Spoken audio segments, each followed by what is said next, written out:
Okay, hello everybody. Welcome to the UX+Data meetup. My name is Matt Weber. I'm one of the co-organizers here, along with Bill and Kim, who is here with us in spirit, and she's our fearless leader for the meetup as well. I'd like to introduce Jordan DeVos, who's going to be, Jordan DeVos, who's going to be giving tonight's show. Jordan, take it away. Thank you very much for coming here tonight.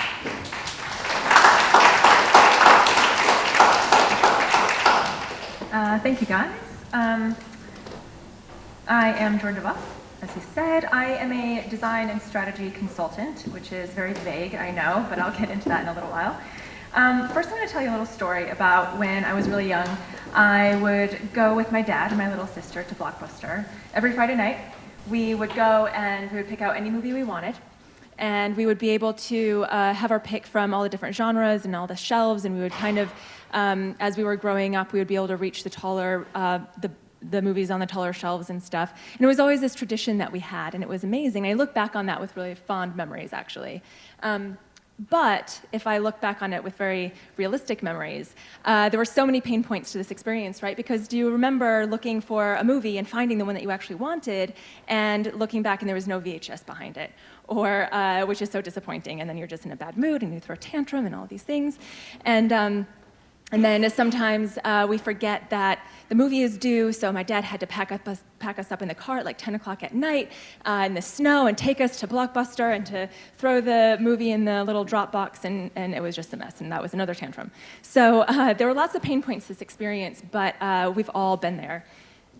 Now we have this infinite shelf of movies on Netflix. So Netflix first started, they presented all these different movies that you could have, and there was no limit to which ones you could see, because no matter how many people were watching the one you wanted to see, you could still get a disc, right?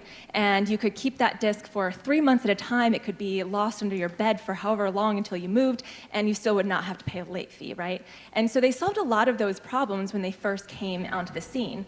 However, the thing that makes Netflix really revolutionary, actually, is that they continuously improved and continuously learned and evolved their product to meet many, many more needs that we didn't even know existed, right?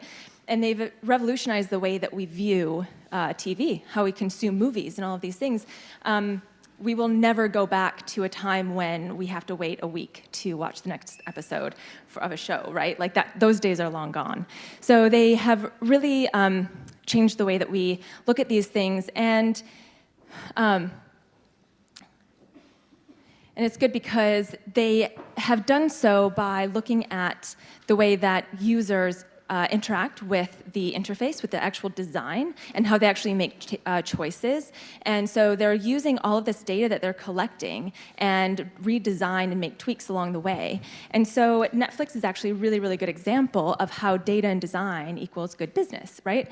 And so just a side note, there's plenty of other things that help make a good business really good, or make it a disruptor, or any of those things. But I'll just kind of focus on on these two for simplicity's sake. But they've kind of proven that these two things together are kind of a powerhouse.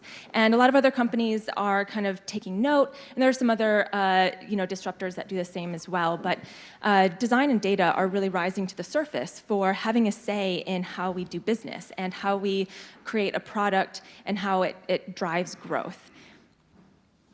Just to kind of take you back for a minute to the early 1900s, when business was booming, and this was sort of the industrial era and kind of the tail end of it and stuff. But these two areas of a company were quite different than what we know them to be today. So kind of analytics and marketing were data and design.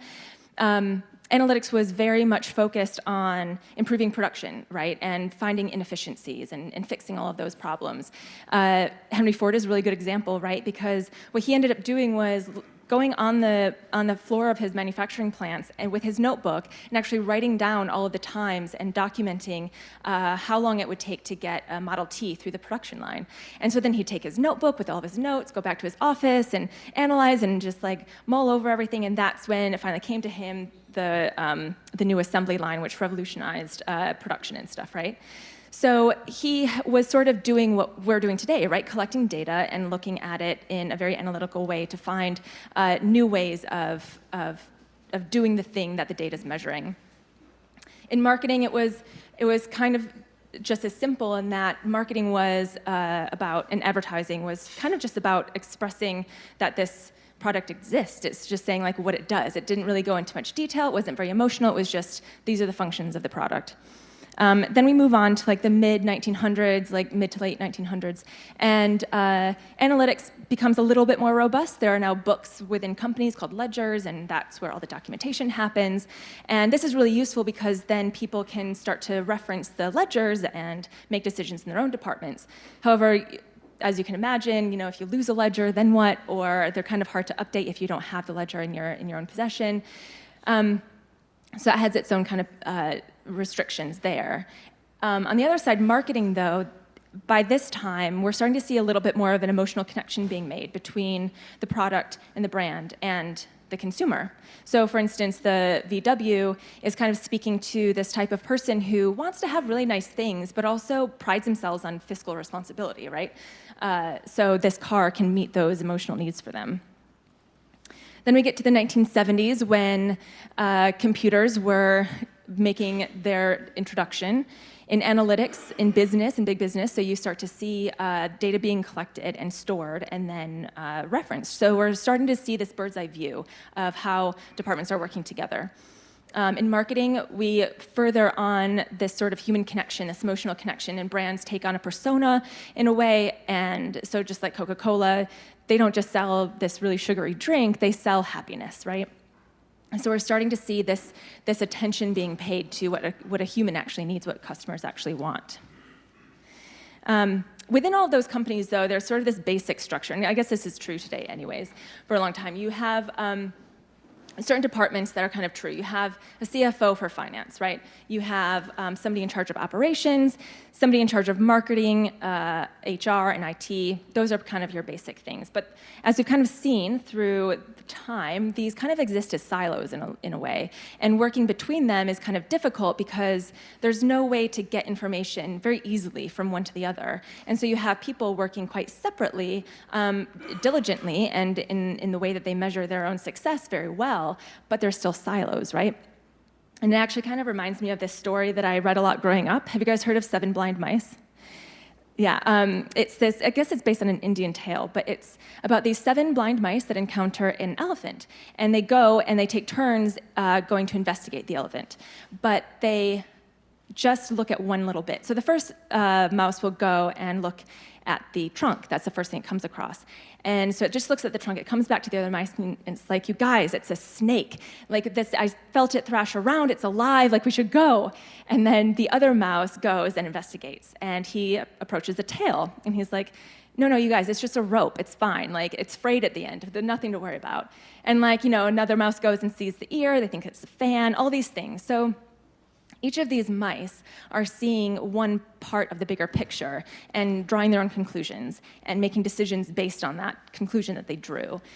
And I'm going to stop here to kind of explain a little bit why I'm talking about all of this stuff, why I'm up here at all anyways, is because my experience kind of covers a lot of what I've been around the elephant, basically, right? So I've started out in advertising, where I was given a brief from a client or an account executive, and I had to deliver on that brief, come up with a creative and engaging way to express that message. I've also worked in information research. I looked at how information is gathered and how it's stored, and that's qualitative and quantitative data, how it's visualized so that people on the team can see it and kind of understand it, and how that's shared across the company with different locations. So I kind of dabbled a bit in that as well. I've also looked at operational design. So right now I am working with a company called Toptal, which works with, it's a network that pairs freelance and remote workers with companies who need contingent workers or contract workers. And so we're kind of looking at how do companies actually adopt remote workers, and what do you have to change in your operations and in your systems and internal infrastructure in order to work with people in different parts of the world, right?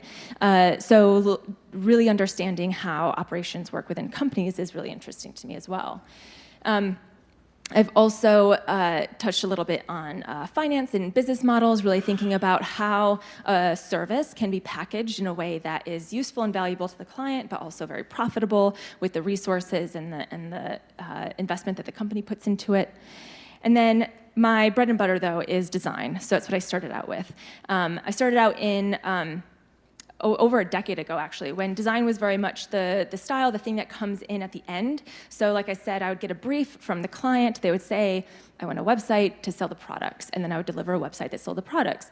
But over time, I started to notice that there was more of an integration, more of a conversation that's happening between the client and the designer, because when a designer actually understands a bit more about how companies work and what their intentions are and what their goals are and how they work internally, the designer can actually deliver a much more thoughtful and appropriate solution. And sometimes it's hard to actually articulate that. Writing a brief is really difficult. So designers are much more involved, have become much more involved in that process, and even more so as we'll see later. So that's sort of my background a little bit. I've been kind of around, and so now I'm doing a bit of consulting and project-based work around all of those different things.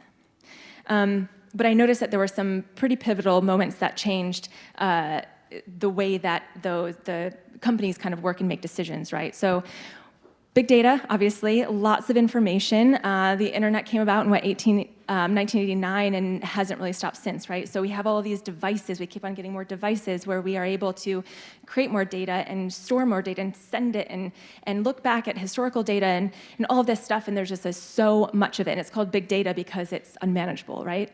So that's something to deal with. Then we have this thing called human-centered design, which kind of started a little bit with the first Macintosh computer, right? It was the first time that a normal person, a regular person, could use a computer and actually engage and use the interface and stuff, and that was very human-centered.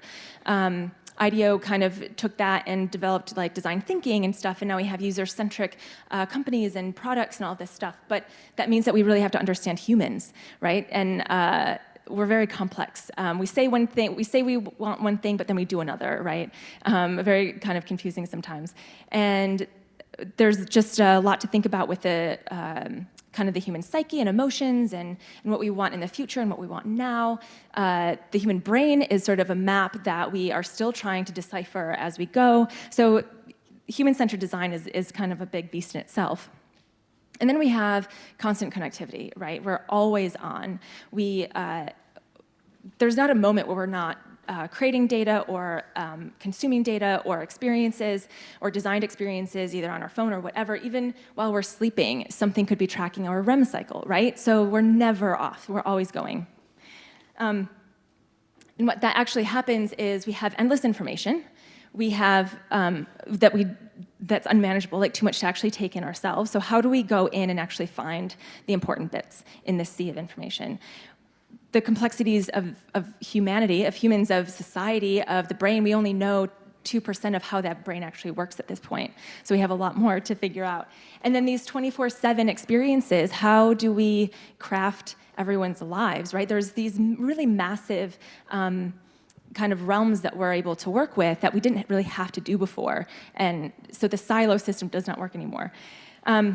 And so, we kind of thought that we were working with this elephant. That's the thing that we had to understand. But in fact, we're in the middle of the Serengeti, right? We are not just looking at one elephant, we're looking at a herd of elephants. And we're looking at the entire ecosystem. Like, where are the lions? When are they going to appear? When is it going to start raining? How does the water go from the ground to the sky? What happens if all the flies die off, right? So everything's so interconnected. And this is just a really big landscape that we are starting to develop and kind of trek on. So it's kind of interesting, but we have to figure out how to make sense of all of this. We have all these big picture issues and possibilities. So how do we make sense of that? We find patterns. Humans are actually already kind of pre-wired to do this. If you think about back when there there were cavemen. They'd be walking in the desert, in the Serengeti probably, and if they hear a rustle in the bushes, now they think to themselves, okay, the last 5 times that happened, a lion jumped out and we had to run and survive and like take cover, right? So this time I hear a rustle in the bushes. I'm not going to wait for the lion to jump out. I'm going to go now and then survive another round, right? So that caveman has kind of picked up on the pattern of what that sound means, but what's going to happen next, and they're able to kind of predict the future. Babies recognize mothers' faces because they see them often. They see them associated with food and all that kind of stuff. We pick up on social patterns and social cues. So like if you were to walk into a room and everyone is like really well dressed but they're eating with their hands, you're probably going to eat with your hands too because that's what everyone's doing. So like we kind of mimic these patterns that we see around us.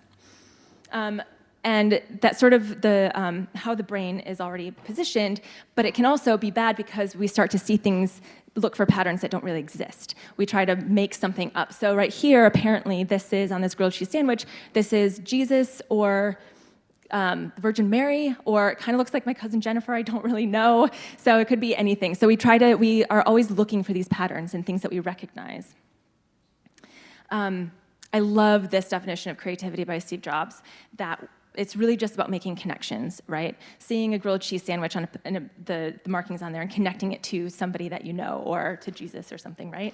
So that's very creative. But I think this makes a lot of sense, and I like to kind of build off of that and say that creativity is seeing things that don't yet exist, right? So those connections, everything's there. You're not necessarily reinventing anything, but you're reconnecting things. So think of Netflix. They saw the movie rental business, and they saw postal service, and they saw opportunity there, and they connected those things that otherwise just wouldn't really make any sense to anyone. So this is really good for making new things and new patterns, and ones that are kind of deep-rooted. The creativity comes into play when you dig really deep into maybe the human psyche and stuff like that, and pull things out and make these patterns feel really natural. Again, we're never going back to a time before Netflix where we can't binge watch, right? It feels so natural. We're not going back to a time with only paper maps. These new patterns feel natural. So I call this kind of thing the creative mindset, right? It's this way, it's like kind of this approach of making new connections, finding patterns in complex landscapes, and making something new. And we've already got 2 types of people within organizations that do that really well. You can probably see where I'm going with this one. So we have one side where we have these data-driven people who can look at large amounts of information, kind of pick it apart and find insights and find patterns within there. There's lots of different titles that kind of play into that, but what I'm going to do is kind of call that the CIO, or the Chief Information Officer, right, of a company, just to kind of, for simplicity's sake. And then on the other side, we have design and sort of these more traditionally creative endeavors. We have marketing and branding, creative director, advertising, service design, which is usually off-screen. These creative types kind of fall under this Chief Marketing Officer, or there's plenty of other ways you could call this, but this, again, for simplicity's sake, I'll call it this. And the thing that they both have in common is this thing of being able to uncover and meet human needs. So both of these groups are doing this in different ways, but we're able to kind of look at data or observe humans, or kind of be introspective and think about what is it that people actually want, understanding human needs, right? And then meeting those. So whether it's creating a new product or a new service, tweaking what already exists, measuring it as we go to make sure it's doing what we want it to do, both of these groups of people are doing that already. And this is kind of what it takes to be an innovative business, right? This is what Netflix does. It's what a lot of these other kind of disruptors do. But in order to kind of compete in this field, you have to be okay with being in discomfort, right? You have to accept the fact that if you are going to go out into an area where there is no setup pattern, where a pattern does not exist, which is a place where new connections can be made, it just takes a little while, so you're going to be in this limbo for a bit. You have to be okay with this disorder that you're going to be facing. And some people don't like that, and that's really fine. But I think with the creative mindset, this is where this opportunity fits, where being okay with this unknown space, embracing the unknown. And so this is one of the qualities of the creative mindset that I'll go through. I'm going to play you a video, actually. Okay, so what I want you to do is, okay, what you're gonna do is watch the people in the white shirts and count how many times they pass the ball to each other, okay? Let me go back here, okay.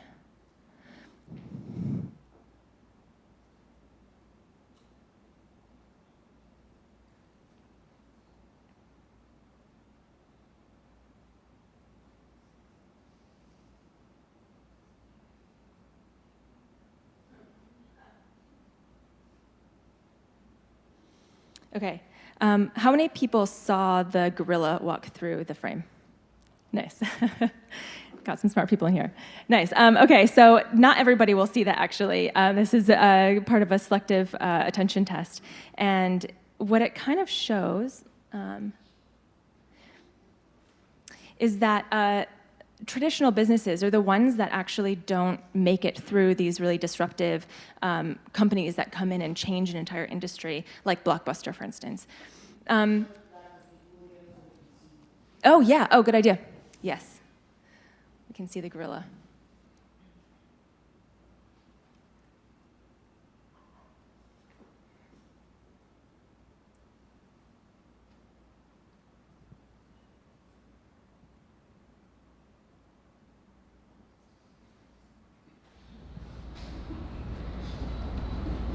Did anyone actually count the times the ball passed? Yeah? How many? 12, but I might have missed one. Nice.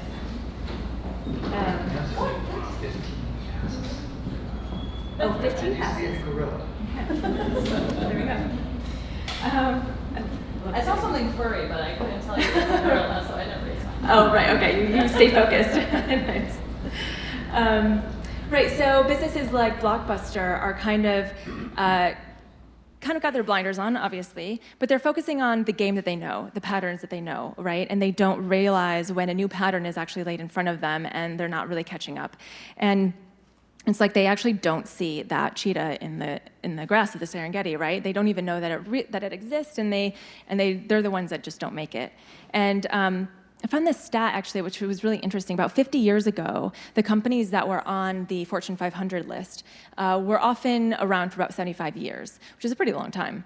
But now they're only around for about 15 years, which is a really high turnover rate for businesses if you think about it. So we're kind of seeing these companies come in and rewrite the rules a little bit, and then the other companies just kind of fall through the cracks a little bit, and that's kind of what happens, I guess.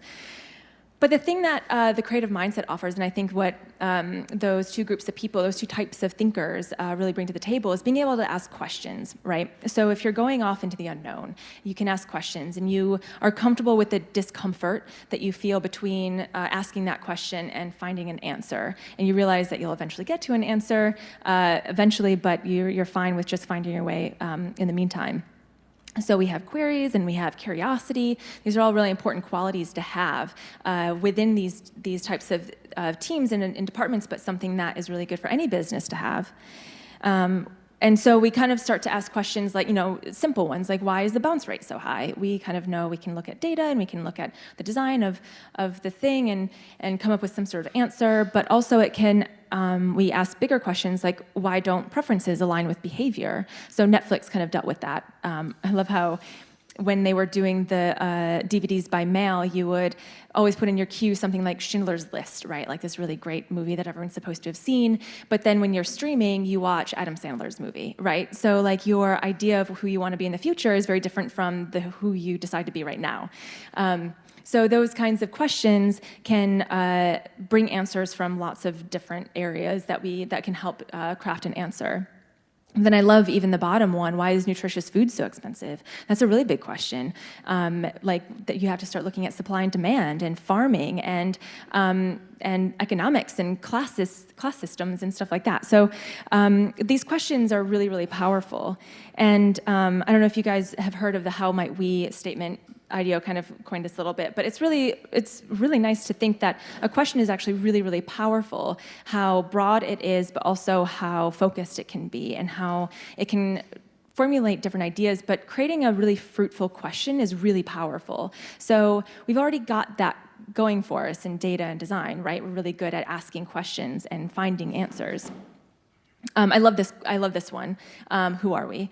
I work in branding a lot. That's where a lot of my background is, and this is a question that I like to ask brands because the answer is so difficult to articulate, right? And so there's this entire process. That's what a brand strategy is, and it's a whole industry, really. So, but what comes out at the end is this North Star. Once you kind of go through this very therapeutic, introspective process as like a CEO or something, then you understand like who we are, what do we stand for, what do we believe in as a company, what are we trying to do, what impact are we having on the world. You start to identify those things, and so you kind of create this image of what you want your company to be and continue to be. And it kind of helps this situation. So this is sort of like, you think back to the silos, and how everyone's kind of doing their own thing, and maybe they're working in different directions. Maybe finance is going that way, but marketing is going over there. And maybe there's some course correction along the way, but what happens when you actually have sort of a vision, you can actually align everyone. So when inevitably the rules change, and you're in this space of the unknown, then at least you have this direction that you're going in, right? And so you have this crafted message or vision or place that you want everyone to imagine that we're going towards. And so that can be really useful for an entire business to actually understand who we are and manage and navigate those places that don't have any rules yet. And in those places, like in those uncertain places, that requires safety or security, right? We need some sort of order in our lives as human beings and in business and all that kind of stuff. But what that actually takes, it requires lots of things, I'm sure, but I think what it takes that the creative mindset really brings is being able to communicate effectively. So, like I said, we like to be able to have information, and we like to be able to predict what's going to happen. We like to know what's coming next. And we do that by picking up on patterns, and so we can predict what's going to happen next, right? Our brains kind of work that for us. But we love having that information, so prediction is sort of that hunger, that way of knowing, and we have all of these different ways. We love taking quizzes about what kind of profession we're going to have and when we're older and all that kind of stuff. So we love being able to know what's going to happen, and that comes from having information, right? And lucky for us, we've got a ton of it, right? So we're kind of lucky that we have access to all of this. However, this doesn't really do anything for us, right? Like, what are you going to get from this? How are you going to decipher any of it? This is raw data, which is fine. But the way that we can actually, that data scientists and designers and stuff, we actually are able to craft a story from these things. And it's difficult for sure. But one way, obviously, very straightforward, is the dashboard. But what this does within an organization is it really empowers people, because if you're somebody who is kind of in your own world, and if you're in HR or something, or if you're far away from data and that's not really how your brain works, say. You don't think it's how your brain works. You encounter this and you're able to understand information easily, right? And when you feel like you understand something, you grow more confident, like, okay, I got this. I can make decisions based on this. I can explain my thinking because I can point to this information. And behind all of this might be tons of data, who knows? Or it might be not any at all. It might be really messy, but at least like they feel confident they can make really good decisions, and that has a ripple effect, right? A domino effect in the rest of the day, in their team, and all that kind of stuff. Making information accessible is about communicating those very complex things that we're gathering as data scientists, and making it really available to people through designing these experiences that they can actually access this. I loved last month's talk by Michelle Glazer. This one moment really stuck out to me because she was really excited. She was telling about how, as the analytics leader of her company, she had created dashboards for people throughout the entire organization. And she was in a meeting with people from different departments, and they were looking at the dashboard, and they were clicking through, and they were understanding it, and then they started like figuring stuff out and finding insights, and then coming up with ideas and solutions and stuff. And she's like, yes, like it's working. She had just released all this information in a way that people can understand, that they can take in, that they can decipher themselves, and it's really empowering. So making information accessible is really important for people within innovative businesses, but that kind of requires meeting them where they are, right? So that's what Michelle was talking about, was she had done so much work in crafting all of that information to make it really easy for somebody to just look at and understand, right? They didn't have to work very hard. I'm going to tell you this really short story that doesn't have anything to do with business, but I love this project. So diabetes is really prevalent in African American men, more so than other subsets. So there's this diabetes foundation in LA that wanted to understand why that's happening and try to fix it, right? So what they did was they did some research and they found out that these men they don't really know what they don't know, right? They don't know about the health risks. They don't know what diabetes does to you in the long term. Also, they don't really go to the doctor that often. They don't really indulge a lot of information at the doctor's office. They don't really trust the doctor that much. So they found out what kind of the issues were. And then what this foundation did was they kind of got their telescope out and looked at the other side of the Serengeti, and they saw the barber shops where these men were gathering, or just people within their community even. And this is where they felt like they could say whatever they wanted, where they could be with their friends. They were catching up on each other's lives, giving each other advice on stuff, sometimes getting their hair cut, like this was like a very social place to be. And so what happened was the foundation realized that this is their safe place, so let's bring the information to them. So they started doing screenings for diabetes here. They started leaving pamphlets and stuff. The barbers picked up on this information, was able to kind of give, basic advice like, yeah, you should see a doctor about that or something. But suddenly these men became much more aware of their health and what they needed. So then they were more informed to be able to go and get what they needed to be done. But it was about bringing all of that stuff to them right where they were. And yeah, it's a lot of work for the foundation, but it made a really big impact. Another example is McKinsey just came out with a report actually about CMOs and how some of them are really successful in bringing, basically driving growth within an organization. And that's because they embrace metrics that matter. So, typically somebody in branding or marketing will look at brand equity and engagement. That's sort of how they'll measure whether they're doing a good job. But the CFO, somebody who's in charge of the budget, they focus more on ROI and revenue run rate and things like this. And so they're speaking two different languages typically.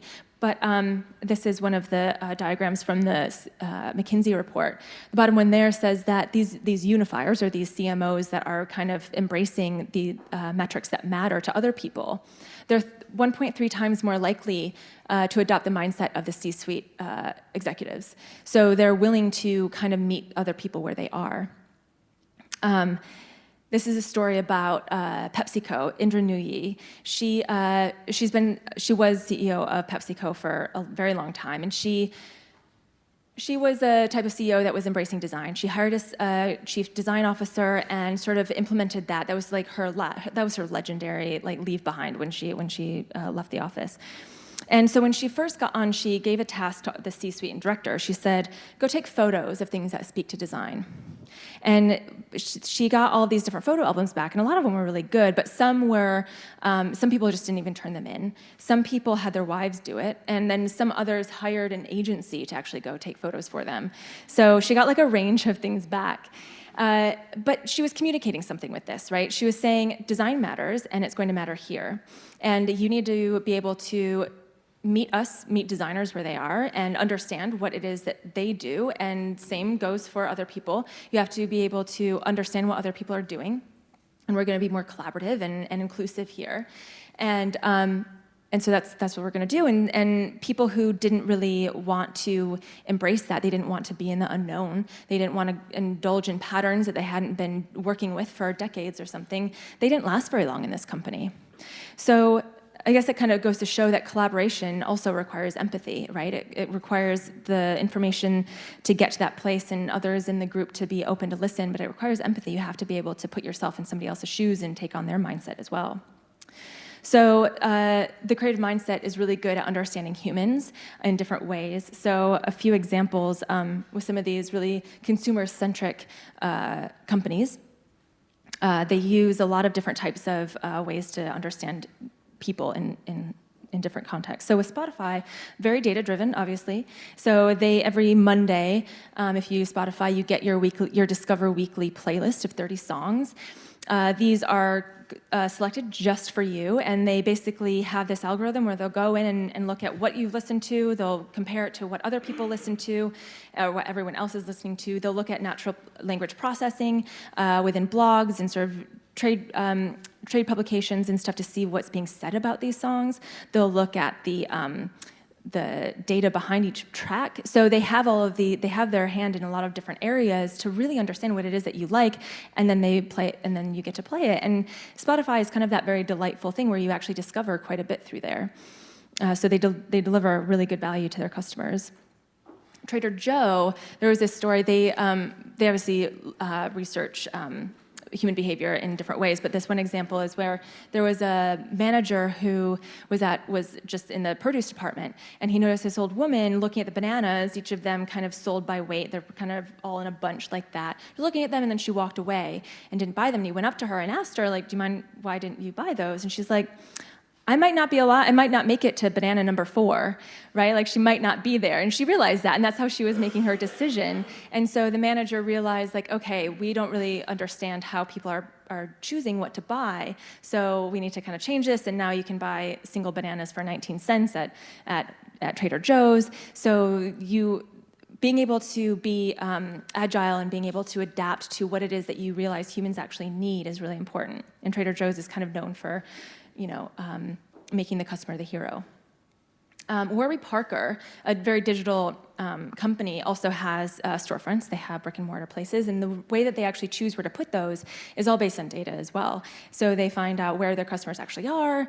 Then they look at cell towers and anonymized cellular data to see, like, actually where people are, because they're not always at home, right? So where do they frequent? They look at how cafes affect the areas, the retail spaces in the same area. And then they pinpoint the block on which they need to, like, buy a property and actually build their place there. So they go into great detail figuring out where it's best that they actually put this place where people are actually going to want it. So they're kind of putting they're putting their stores right where consumers are going to engage with it. IBM is actually a really good company who embraces both design and data.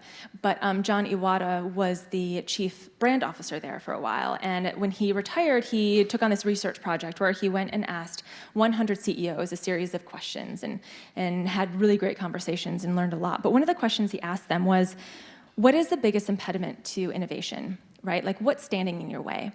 And overwhelmingly, across the entire board, they said culture. So it's not about people outside the company, it's not about the customers, learn about them for sure, but the culture is the thing that's going to make or break how much you can innovate. So the creative mindset is actually really good at tapping into human desires and human needs and human motivations and things like that. We see that kind of becoming more and more popular where people there are positions opening up in organizations that are centered around people within the experience of actually working there. I think IDEO has like one person in each office that doesn't work with any vendors, doesn't work with any clients or customers or anything like that. They only create the experience of working at IDEO because it matters to them, right? This is a really good chart I came across. Lindsay McGregor, and there's one other author to this book called Primed to Perform. They did some research and they kind of created this diagram of the motive spectrum. So thinking about how what motivates people to do good work, to do innovative work within an organization. So the top 3 are the good ones. They're direct motives. And they found that, letting people play is really important. And so that's where like Google did their 20%, right? 20% time. Spotify does the same thing where you're able to just experiment and have fun. And you don't have to measure it. You don't have to prove anything. You're just doing something that you like to do. And that actually impacts the work quite a bit.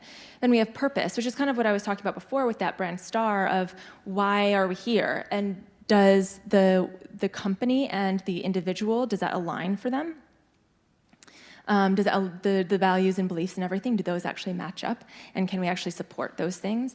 Potential in an actual, in the employee, how how can your career progress as you work through this? Are you being supported? Are you being valued within this place? So there's lots of different motivations there, and then understanding those are really important. And then down below are sort of the ones that aren't so impressive, which is like emotional pressure, like where you feel kind of scared to make a wrong move, right? Like that's never really good. Fear isn't good in the workplace, and then in most cases, and then economic pressure where you're just doing it so that you can live paycheck to paycheck or pay the bills or whatever. That's often not enough, right, to motivate you. So it's a really good book if you're interested. That's a really good way to understand what people actually are doing at work and why they care. And so within innovative businesses, it's sort of what's happening within data and design, right? We are diving in to really uncover what it is that people want or need, what they think they want, what they think they need, and what they actually need. All those things, we're doing that through big data and through understanding humans and scientific research and observations and user research and all that kind of stuff. And then we meet that need by designing a better product or rethinking, making different connections as we go along and finding new patterns that are more meaningful than the ones that we're already living by. So that is the creative mindset. And I like this phrase that I found at the McKinsey report, actually, the whole brain talent. And this kind of relates to sort of the mashup of this team of data and design experts, right?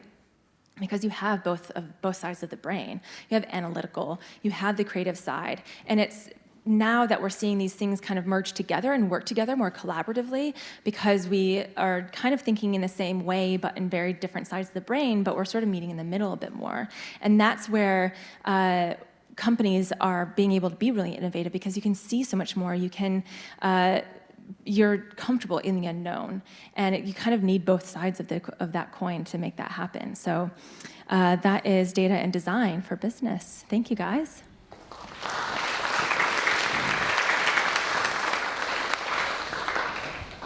Hi, everyone. So we have enough time for questions, actually. Let's see. So, actually, Hi. So, great talk about innovation, right? And I think there's a lot of young junior designers here, right?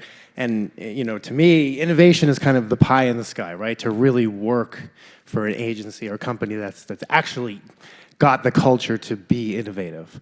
So for the junior or younger designers that are just trying to get started, do you have any advice about how they could continue to reach for that innovation, knowing that it may not be an opportunity that presents itself in the short term? Yeah, well, I think there's two things. There's the short term and the long term, right? So I think even if you do find yourself at a job, at your first job, you got your first gig, like that's really exciting, like take it. It might not be the culture that you're hoping for, this innovative culture, this pie in the sky, this like dream company. And that's fine because everyone within a company can impact the culture. And you don't want to be a bulldozer and go through, but there is opportunity to create your own routines and bring a new life to the organization. And oftentimes people like that. That's what like fresh talent brings in, right? Like a new perspective, especially students right out of university or something have like this kind of this naive, not naive, kind of this fresh look that hasn't really been bogged down with like industry stuff or like budgets or clients, yada, yada. So there's this freshness that you can bring to not only the work, but also the way that you kind of interact with people and sort of those side kind of playful things that you can do, like, sharing selfies or something, I don't know, like kind of playing around and lightening the mood. So that's something that you can do no matter where you are, I think. And so I don't think you should have to just settle 100% at wherever you end up in your first role. But then long term, I think it's really important to make sure that every move you make is getting you closer to where you want to go. So, have those check-ins with yourself to see like, okay, what I'm working on now, is this what I want to be doing? If it's not, what can I do tomorrow that will get me there closer, right? And so with every kind of step and every little nudge, you'll get a little bit closer to that and make sure that every job you take, I guess, is getting you there. I guess even just surrounding yourself with people, if your work isn't really as innovative as you want it to be, finding those people with that same mindset that you hope to cultivate even more of and to grow into. The people you surround yourself with really do shape who you are in a lot of ways. So yeah, that's some advice I'd give. Hi, Jordan. Thank you for the presentation. Really appreciate it. Can you share your thoughts on dark patterns by chance? Because you made a hint about it related to Netflix, right? Binge watching, as an example, right? A new capacity was developed with this technology that worked really awesome for Netflix, but culturally and specifically, we thought maybe not the best thing to have people stay in their basement for like 15 hours on the weekend watching videos. So I'd like to hear your thoughts on dark patterns and perhaps ethical claims on design. Thank you. Yeah, that's a really interesting question. So with my rose-colored glasses, I like to think that they didn't intend for that feature to be bad. And I don't think that as a company, that's what they want people to do. And I think that's kind of that's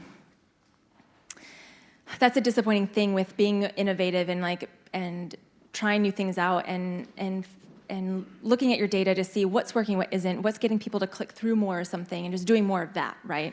Because all of those things do actually impact society, like you're saying. And you have to, I think companies that hold themselves to some sort of level of responsibility is really important. And I kind of struggled with this a bit because I do wonder how necessary, where that balance is with managing a business and keeping a company afloat and having a profit and being able to survive and continue to provide the product or the service and growing it and improving it and improving lives or whatever they're doing, versus doing only what's best for the customer's life, right? And so in that instance, what are some things?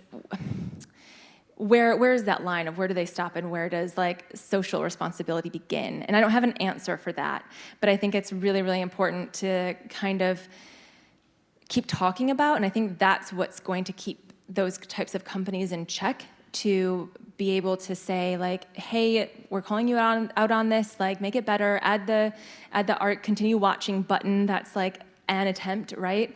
But that's not necessarily solving the problem, but keeping these big companies in check might be helpful, and to kind of keep the conversation going and make sure that we're paying attention. We're not just these sheep that are following whatever they want to do. Kind of have to stand up and speak up sometimes, but that's a really good question. I feel like we could kind of go on and on about it.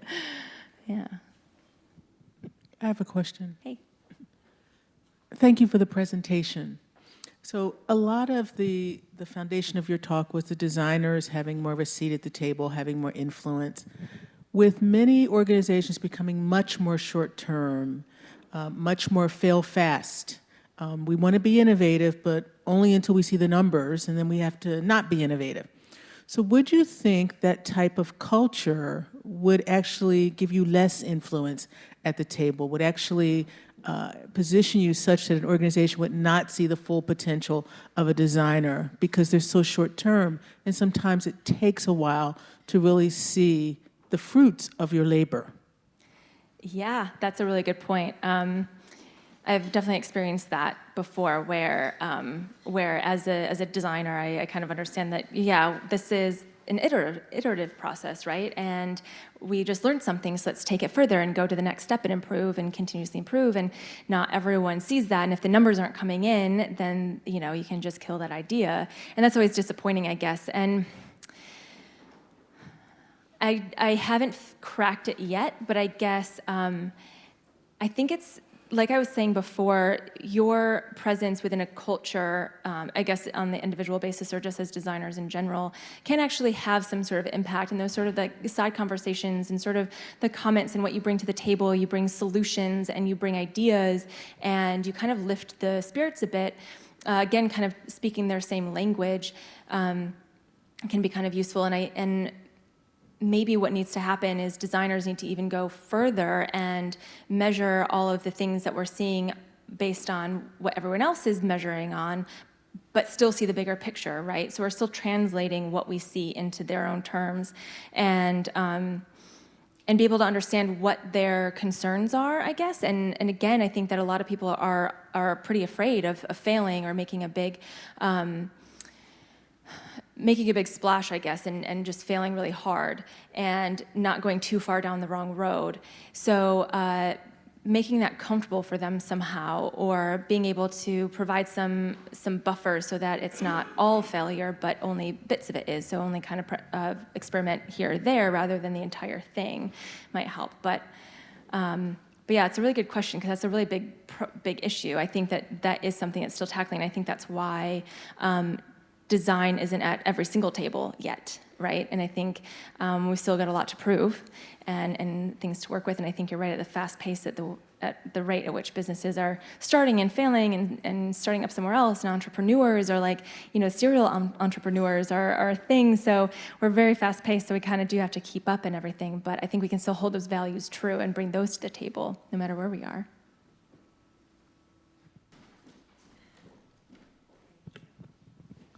Hi, Jordan.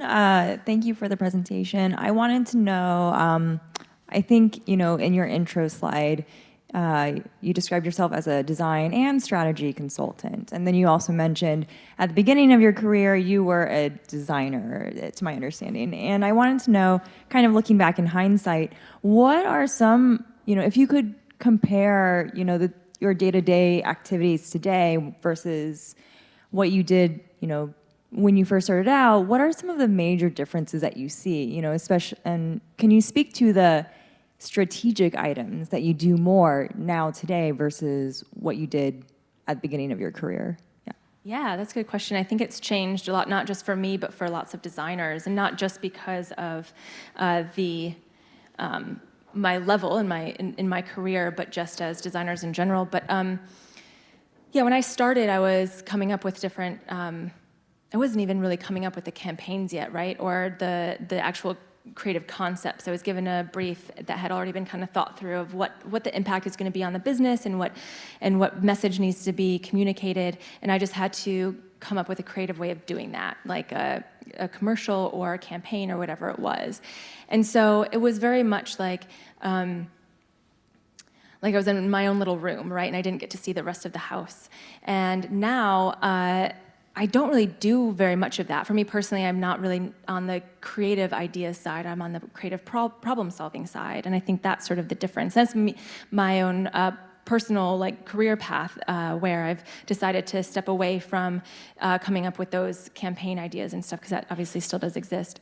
So now what I do is very much in kind of the strategic way of thinking about how, I'll give an example. I did this 1.5-year-long research project with a branding company, actually, and how they create a brand strategy, how they answer that question, who are you, or who are we, for their clients. And that's where we looked at how information is gathered and how we're actually doing those things. And I was able to work with the CEO and the marketing director to kind of figure out how it is that we do these things on a high level, and then also at the very detailed level. So how is the team actually interacting with the tools? So getting into UI design. So looking at the entire flow, the entire experience really of interacting with this information, from actually gathering it to the very end, and all levels. And that's actually what I really like about design, is that it doesn't just begin when you have the brief and you have to come up with that creative idea. It begins way at the very beginning, and that's where I'm trying to position myself, is like, okay, what questions are we asking here, and how are we actually getting the right information? What is this bringing to everyone else around us? And then seeing that through all the way to the final designs, because I still do love doing that stuff. That has a much smaller proportion of my day in it. But yeah, it's been a journey, and it's one of those things where it's not a set path, from what I can tell at least. So I'm kind of making it up as I go along, but being able to kind of make sure I'm got that strategic hat on is really fun for me. So yeah, did that answer your question? Thanks. All right, let's get a round of applause for Jordan. Thank you so much. I'm just going to ask to stick around and have a piece of pizza, chat, and that's it for today. Thank you so much for coming out. We'd like to see you again soon. Thanks.